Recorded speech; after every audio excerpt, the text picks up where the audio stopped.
Hello guys, welcome to our channel. నేను మీ తేజ. ప్రస్తుతం మనతో పాటు సోషల్ యాక్టివిస్ట్ కృష్ణకుమారి గారు ఉన్నారు. ఆమెతో మాట్లాడదాం. నమస్తే మేడం. నమస్తే. మేడం, రీసెంట్ గా ఒక సంఘటన జరిగింది యూసఫ్గూడలో. ఒక మహిళ ఫుల్ గా కళ్ళు తాగి తన సంకన ఒక 3 సంవత్సరాల అబ్బాయిని వేసుకుని మొత్తం రోడ్డు మీద హల్చల్ చేస్తుంటే ఒక వాహనం వచ్చి గుద్దపోయింది. దాని కింద వాళ్ళ బాబు పడబోయాడు. వెంటనే పోలీసులు ఆమెను రక్షించారు. ఫిట్స్ వచ్చి ఆ రోడ్డు పక్కనే ఉన్నది. ఆ ఫ్యామిలీ మెంబర్స్ ఎవరో కూడా లేదు. సో ఇలాంటివన్నీ కూడా ఎక్కువైపోతున్నాయి. దీనికి కారణం చిన్న వయసులో పెళ్లి చేసుకోవడమేనా, లేకపోతే వేరే రీజన్స్ ఏమైనా ఉన్నాయా? చాలా మంది ఉన్నారు ఇలాగ హైదరాబాద్లో. సో దీని గురించి మీరు ఏం చెప్తారు? చిన్న వయసులో పెళ్ళి అనే దానికంటే కూడా అసలు పెళ్ళయిందా లేదా, పిల్లలు పుట్టడానికి పెళ్ళి అవ్వాలని ఎక్కడా లేదు. అసలు ఏం జరుగుతుంది? ఇప్పుడు ఇలాంటి తల్లులు కొంతమంది ఉన్నారు. ఈ తల్లులు భర్తలు ఎక్కడ ఉంటారో తెలియదు. వాళ్ళు అసలు నిజానికి భర్తలో అవునో కాదో తెలియదు.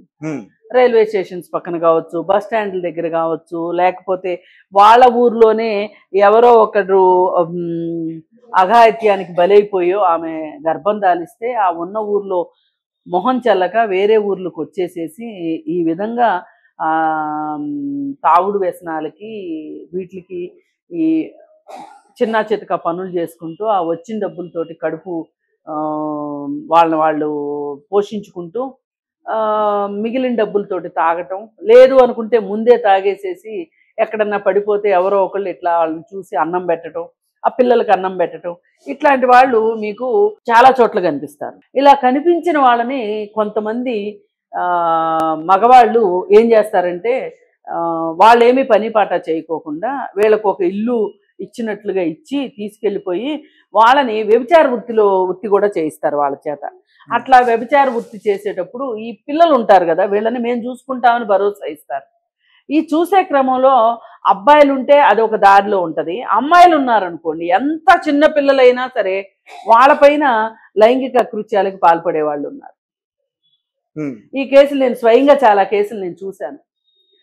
ఇప్పుడు ఇలా ఆ మగవాళ్ళకి ఎంతో కొంత నెట్వర్క్ ఉంటుంది, ఈ ఆడవాళ్ళకి ఏ నెట్వర్క్ ఉండదు. అలా బెయిల్ ఇచ్చేవాళ్ళు లేక చెంచల్గూడ జైల్లో 4 సంవత్సరాలు ఒక ఆమె జైల్లో ఉంది. బెయిల్ ఇచ్చేవాళ్ళు లేక. ఆమెకు బెయిల్ వస్తుంది, షూరిటీలు పెడితే బెయిల్ వస్తుంది, కానీ షూరిటీ ఇచ్చేవాళ్ళు లేరు. అంటే ఆమె అన్నదా ఎక్కడి నుంచి వచ్చిందో సరిగా చెప్పలేకపోతుంది.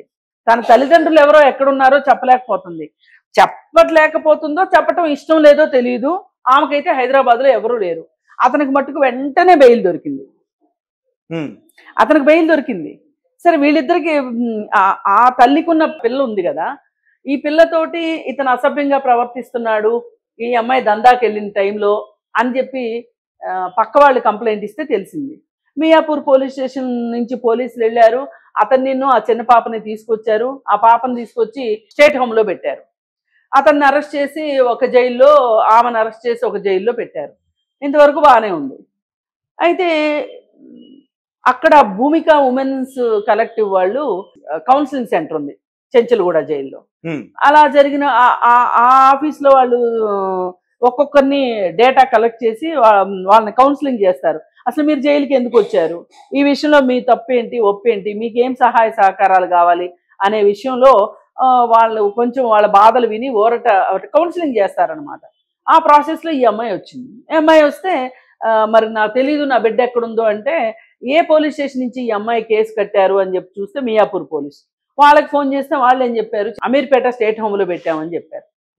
అమీర్పేట స్టేట్ హోమ్కి నేను వెళ్ళి ఆ పాపను తీసుకొని, అంటే చైల్డ్ వెల్ఫేర్ కమిటీ దగ్గర పర్మిషన్ తీసుకుని ఆ పాపను తీసుకుని చెంచల్గూడ జైలుకి ఆ తల్లిని చూపించడానికి తీసుకొని వెళ్తే ఈ పాప నేను వెళ్ళనంటది. ఎందుకు వెళ్ళనంటది? నువ్వు మళ్ళీ ఆ అంకుల్కి ఇచ్చేస్తావు నన్ను, ఆ అంకుల్ నన్ను ఇబ్బంది పెడతాడు, ఈ 4-5 సంవత్సరాల పాప నన్ను ఇబ్బంది పెడతాడు అంటే ఏ రకమైన ఇబ్బంది పెడతాడు అది వినేవాళ్ళకి కళ్ళాడి నీళ్ళు వస్తాయి కదా.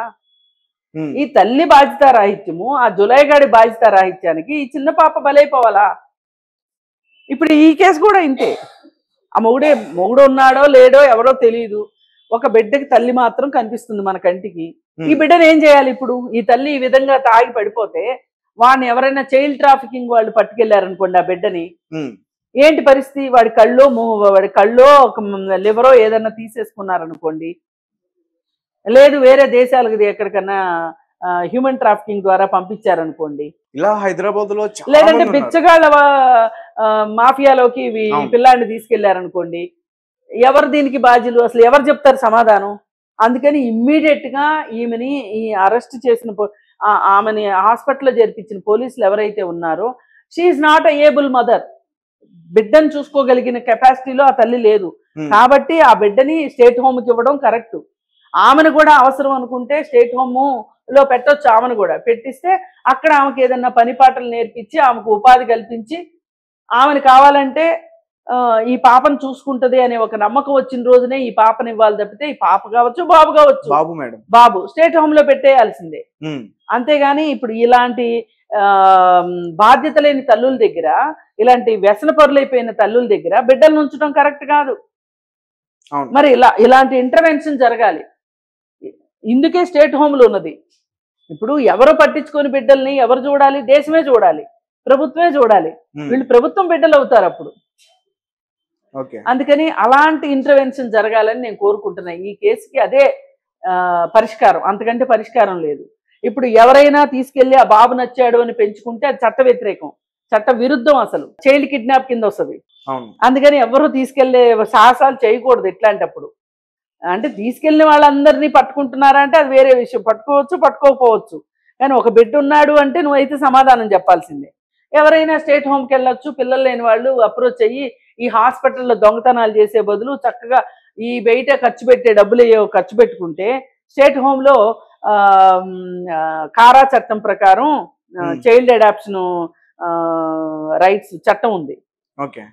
దాని ప్రకారం చక్కగా పిల్లల్ని అడాప్షన్ తీసుకోవచ్చు ఎవరైనా పిల్లలు లేని తల్లిదండ్రులు. అందుకని ఏది ఏమైనా సరే పిల్లలు లేని భార్యాభర్తలు అలా తల్లిదండ్రులు అయ్యే అవకాశం ఉంది, అట్లా చేసుకోవచ్చు. మేడం ఇంకొక విషయం, అంటే ఇదే కేసుకు సంబంధించి అడుగుతున్నా, అంటే ప్రేమ వివాహాల వల్ల కూడా ఇలాంటివి ఎక్కువ జరిగే అవకాశం జరుగుతాయి. ప్రేమ వివాహాలు లేచిపోయి వచ్చేసి అట్లా ఇంట్లోంచి బయటకు వచ్చేసిన తర్వాత అతను పెళ్లి చేసుకుంటానని చెప్పి పెళ్లి చేసుకోకోకుండా ఉండటం వల్ల వీళ్ళు మళ్ళీ పుట్టింటికి వెళ్ళి ఆ మొహం చూపించుకోవటం ఇష్టం లేక పరుగు పోతుందనే ఉద్దేశంతో ఇట్లా చేస్తారు. లేదు అనుకుంటే గనక ఎవరైనా కిడ్నాప్ చేసి తీసుకొచ్చి వ్యభిచార గృహానికి అమ్ముదామని చెప్పి తీసుకొచ్చి అదేదో ప్లాన్ ఫెయిల్ అయిన తర్వాత వీళ్ళని వదిలేసిన సందర్భాలు ఉంటాయి. కొంతమంది అసలు ఇంట్లో నుంచి బయటకు వచ్చేసేసి ఆ బయటకు వచ్చిన తర్వాత ఏ సినిమాల్లోనో వీటిల్లోనో చేరాలని ఏవేవో రకరకాల ఆశలతోటి ఇళ్లలో నుంచి బయటకు వచ్చేస్తారు. ఆ బయటకు వచ్చేసి ఇట్లాంటి వాళ్ళ చేతుల్లో పడి వాళ్ళు మోసపోయి ఒక రకంగా బిడ్డకి తల్లి అయిన తర్వాత మళ్ళీ వెనక్కి వెళ్ళలేరు. ఇంట్లో వాళ్ళు రానివ్వరు, తిడతారు, కొడతారు అనే ఒక భయం ఉంటుంది. ఇట్లా ఏదో ఒక రకంగా మోసపోయిన తల్లులు కథలే ఇలా ఉంటాయి. చాలా మంది ఏ రకంగా మోసపోయినా సరే వాళ్ళు ప్రేమ వివాహాల వల్ల మోసపోయారా, లేకపోతే కిడ్నాప్ చేయటం వల్ల మోసపోయారా, లేకపోతే ఎవరినన్నా నమ్మి బయటకు వచ్చేసేస్తారా, కొంతమంది తల్లులు కానీ తండ్రులు కానీ పెట్టే టార్చర్ భరించలేక కూడా వచ్చేస్తుంటారు ఇంట్లో నుంచి బయటికి. అలా వచ్చిన వాళ్ళు కూడా జరగవచ్చు. ఏది ఏమైనా ఇప్పుడు ఇల్లు ఒక భద్రమైన ప్రదేశం. ఇల్లు దాటి బయటకు వచ్చిన తర్వాత సమాజం భద్రంగా ఉంటుంది అనే ఆలోచన పెట్టుకోవడం చాలా తప్పు. ఇంకా అలాంటప్పుడు ఇంక వాళ్ళకి మార్గం ఏంటి అంటే ఇట్లాంటి స్టేట్ హోములు, అంతే. Okay madam, thank you so much.